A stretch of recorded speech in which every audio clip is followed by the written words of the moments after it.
Bom dia, boa tarde, boa noite. Sejam todos muito bem-vindos ao nosso espaço de troca de conhecimentos, leitura compartilhada e boa conversa. Então, o que temos para hoje? Olá, pessoa querida que está aqui me dando a honra de compartilhar mais esse momento de leitura com o livro Como Fazer Amigos e Influenciar Pessoas, de Dale Carnegie. Esse livro que está aí há mais de um século circulando, né, no conhecimento da humanidade e trazendo aí algumas dicas essenciais para a gente conseguir a cooperação das pessoas, que inclusive é nosso tema de hoje, como conseguir cooperação. Se você gosta desse tipo de livro que traz assim conteúdo de autodesenvolvimento, se você gosta dos livros do Dale Carnegie e se você já tinha interesse em ler esse livro aqui, mas não tinha tempo de parar, tempo de parar para ler, né? Eu vou te pedir um like nesse vídeo, porque ele vai chegar a outras pessoas. O YouTube entende que é relevante e ele chega a outras pessoas que também vão curtir, né? A ter acesso a esse conteúdo. Agora, se você, assim como eu, é uma pessoa de literatura eclética, que uma hora está lendo um livro de um estilo, outra hora de outro, se você gosta de diversas formas de literatura, se você lê mais de um livro ao mesmo tempo, que eu tô sabendo que você lê, então eu vou te convidar para você se inscrever aqui no canal e fazer parte da nossa família de leitores, porque aqui temos diversas listas de leitura, livros já completos, livros em andamentos e outros que estão por vir, e ideias que eu estou tendo por aí também para outros tipos de coisas aqui gravadas, tá bom? Então, bora para nossa leitura, sem mais delongas, já deixou o like, já se inscreveu no canal, e é isso, vamos em frente. Capítulo 7 dessa parte aqui que estamos lendo, como conseguir cooperação. É normal acreditar muito mais nas ideias que desenvolvemos do que nas que os outros nos entregam prontas, não é? Assim, não seria melhor evitar enfiar nossas opiniões goela abaixo das outras pessoas? Será que não é mais eficaz fazer sugestões e deixar que o outro chegue à conclusão por si mesmo? Vou te dizer que isso aqui é um exercício interessante, viu? De vez em quando eu consigo exercer aí essa coisa e é bem legal. O resultado é bem legal. Para ilustrar. Nossa, hoje eu tô gravando de manhã, parece que a cafeína ainda não entrou no sangue, mas vamos em frente. Adolf Seltz, da Filadélfia, gerente de uma revendedora de automóveis e aluno de um dos meus cursos, de repente se viu diante da necessidade de injetar entusiasmo num grupo desmotivado e desorganizado de vendedores de automóveis. Por isso, convocou uma reunião de vendas e insistiu para que a equipe dissesse exatamente o que esperava dele. Enquanto as pessoas falavam, ele escrevia as ideias num quadro negro. Em seguida, tomou a palavra. Darei a vocês tudo o que esperam de mim, mas agora quero que me digam o que tenho o direito de esperar de vocês. As respostas surgiram depressa: lealdade, honestidade, iniciativa, otimismo, trabalho em equipe, entusiasmo durante as 8 horas de trabalho. A reunião terminou com um sentimento de coragem e inspirações renovadas. Um vendedor se ofereceu para trabalhar 14 horas por dia. E o Sr. Seltz relatou que o crescimento das vendas foi extraordinário.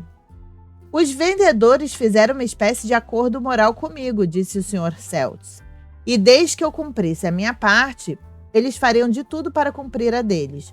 Perguntar a eles sobre seus desejos e necessidades foi a injeção de ânimo que precisavam receber. Ninguém quer ter a sensação de que está sendo convencido ou recebendo uma ordem para fazer algo. Preferimos sentir que estamos nos convencendo por conta própria ou agindo de acordo com a nossa cabeça. Gostamos de ser consultados sobre os nossos desejos, nossas necessidades e nossos pensamentos. Vejamos o caso de Eugene Wesson, que perdeu milhares de dólares em comissões antes de aprender essa lição.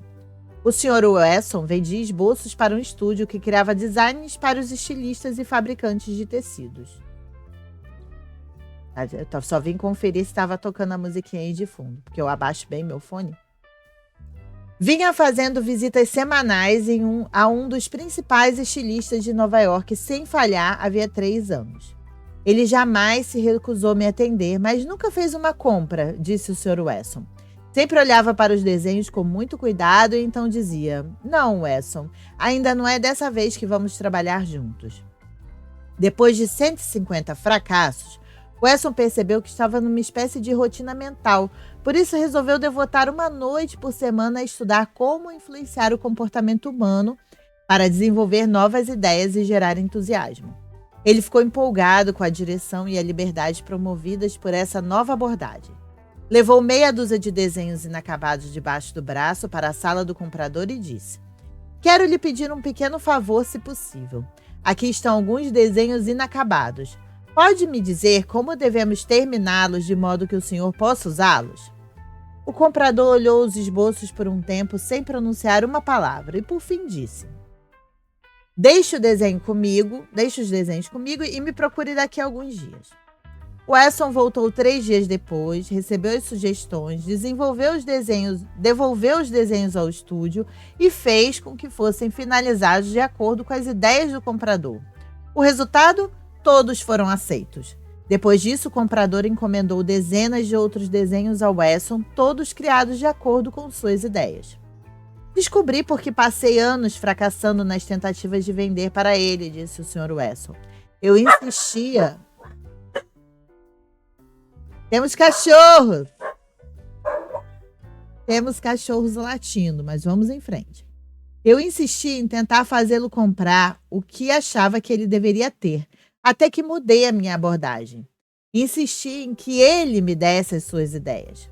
Isso fez se sentir responsável pela criação. E ele era mesmo, não precisei vender, ele comprou." Quando era governador de Nova York, Theodore Roosevelt realizou uma façanha extraordinária. Manteve boas relações com os chefes políticos, mas forçou a aprovação de reformas que eles rejeitavam terminantemente. E foi assim que ele fez. Quando era preciso preencher um cargo importante, ele convidava os chefes políticos para fazer indicações.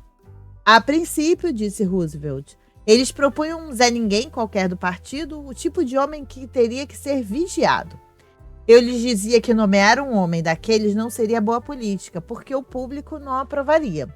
Então eles me traziam o nome de outro Zé Ninguém, um ocupante persistente de cargos, e quando contra ele não havia nada, a favor havia pouco. Eu lhes dizia que esse homem não estaria à altura das expectativas do público e pedia aos chefes que tentassem encontrar alguém mais adequado ao cargo. A terceira sugestão seria um homem quase bom, mas não o bastante. Então eu agradecia, pedia que tentassem mais uma vez e a quarta sugestão era aceitável. Eles davam o nome do tipo de pessoa que eu mesmo escolheria. Eu exprimia minha gratidão pela ajuda, nomeava esse homem e deixava que ficassem com o crédito da nomeação. Eu estou lendo aqui para as pessoas, vocês podem parar? Obrigada. Eu lhes dizia que fizera aquilo para agradá-los e agora era a vez de me agradarem. E agradaram. Eles apoiaram reformas profundas, como a lei do serviço público e a lei do imposto de franquia. Lembre-se de que Roosevelt se esforçava ao máximo para consultar os outros e mostrar respeito por seus conselhos. Quando fazia uma nomeação importante, deixava os caciques sentirem que tinham escolhido o candidato, que a ideia era deles. A mesma psicologia foi empregada por um fabricante de aparelhos de raio-x para vender seu equipamento a um dos maiores hospitais do Brooklyn, que estava construindo um anexo para ser ocupado pelo melhor departamento de radiologia dos Estados Unidos. O Dr. L., chefe do departamento, andava sobrecarregado pelas visitas dos representantes de vendas, cada um valorizando o equipamento da respectiva empresa. Um dos fabricantes, porém, foi mais habilidoso. Sabia muito mais que os outros sobre como lidar com a natureza humana. Escreveu uma carta mais ou menos assim: "Recentemente, nossa fábrica concluiu uma nova linha de aparelhos de raio-x. O primeiro lote dessas máquinas acabou de chegar na nossa sede. Não são perfeitas. Sabemos disso e desejamos aprimorá-las. Por isso, ficaríamos profundamente gratos caso o senhor encontrasse um tempo para examiná-las e dividir conosco suas ideias para que sejam mais adequadas às suas necessidades profissionais." Sabemos que o senhor anda ocupado, por isso ficaria feliz em mandar um motorista no meu carro para encontrá-lo no horário de sua preferência. Fiquei surpreso por receber aquela carta, disse o Dr. L, ao relatar o caso diante da turma. Surpreso e lisonjeado. Até então, nenhum fabricante de aparelhos de raio-x procurara saber a minha opinião. Aquilo me fez sentir importante. Eu estava ocupado todas as noites daquela semana, mas cancelei um jantar para avaliar o equipamento. Quanto mais estudava o aparelho, mais descobria como gostava dele. O médico concluiu: eles não tentaram me vender nada. Senti que a ideia de comprar o equipamento para o hospital era minha. Eu me convenci de que o aparelho tinha uma qualidade superior e ordenei que fosse instalado no hospital. Em seu ensaio Autoconfiança, Ralph Waldo Emerson escreveu: em todas as obras geniais reconhecemos nossos próprios pensamentos rejeitados. Eles retornam a nós com certa grandeza alienada. Na época em que Woodrow Wilson ocupava a Casa Branca, o coronel Edward M. House tinha uma enorme influência em assuntos nacionais e internacionais. Quando precisava tirar dúvidas e pedir conselhos sigilosos, Wilson confiava bem mais em House do que nos integrantes de sua própria equipe do governo. Até porque se chama House, eu já confio também, né? Vídeo Dr. House. Que método o coronel usava para influenciar o presidente? Por sorte, nós sabemos, pois o próprio House o revelou para Arthur D. Holden Smith, que citou House no artigo publicado na The Saturday Evening Post.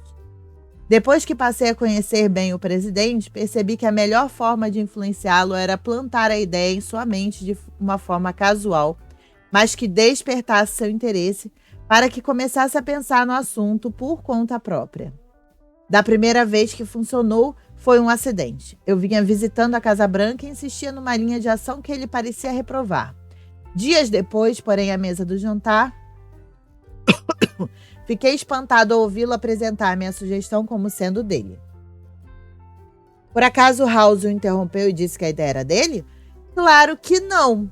House era astuto demais para agir assim. Não se importava em receber o crédito, queria resultados. Aliás, isso aqui é uma ideia bem importante, viu? Você está mais preocupado em obter os resultados ou em ganhar os créditos? Atenção, você está mais preocupado em obter resultados ou em receber os créditos por uma ideia? Assim, deixou Wilson continuar achando que era o dono da ideia. E House foi além. Deu publicamente a Wilson todo o crédito público pela ideia. Devemos lembrar que todas as pessoas com quem temos contato são tão humanas quanto o Woodrow Wilson. Portanto, vamos usar a técnica do Coronel House. Um homem da bela província canadense de New Brunswick usou essa técnica em mim e me conquistou como cliente. Na época, eu planejava pescar e praticar canoagem na região. Por isso, escrevi uma carta à agência governamental de turismo pedindo informações. Evidentemente, meu nome e meu endereço foram colocados numa lista pública, pois passei a receber toneladas de cartas e folhetos de acampamentos e guias. Fiquei confuso, não sabia qual escolher. Foi então que o dono de um acampamento tomou uma decisão arrojada. Me enviou os nomes e telefones de diversas pessoas em Nova York que haviam ficado em seu acampamento e sugeriu que eu ligasse para elas e descobrisse por conta própria o que ele poderia me oferecer. Para minha surpresa, descobri que conhecia um dos homens da lista. Liguei. Ouvi enquanto ele contava sua experiência no acampamento e, por fim, contatei o acampamento avisando minha data de chegada. Os outros vinham tentando me vender serviços, mas um deles deixou que eu fizesse a venda sozinho. Ele ganhou. Há 25 séculos, Lao Tse, um sábio chinês, disse algo que podemos aplicar ainda hoje. A razão pela qual os rios e mares são homenageados por centenas de riachos das montanhas é que eles se mantêm no nível mais baixo. Assim, eles reinam sobre todos os riachos das montanhas. Do mesmo modo, para estar acima dos homens, o sábio se coloca abaixo deles. Para estar à frente, se coloca atrás. E dessa forma, embora seu lugar seja acima dos homens, eles não sentem seu peso. Embora seu lugar seja à frente dos homens, eles não consideram isso uma ofensa. Princípio 7, deixe a outra pessoa sentir que a ideia é dela. Então estamos aí com mais um capítulo de sabedorias do Sr. Dale Carnegie, professor aí de como lidar com as pessoas. E eu espero que vocês tenham curtido mais esse vídeo, tá bom? Aqui em cima tem uma playlist com todos os capítulos que já lemos do livro Como Fazer Amigos e Influenciar Pessoas. E você pode ir lá, dar uma olhada, consultar, rever a hora que você quiser, tá bom? A gente vai ficando por aqui, agradeço demais a sua companhia. A gente se vê no próximo vídeo. Um beijo, cuide-se bem, paz e luz. Até a próxima e tchau. Tchau! Tchau! Vamos focar aí nos resultados? Mais do que, né, em obter os créditos? Vamos!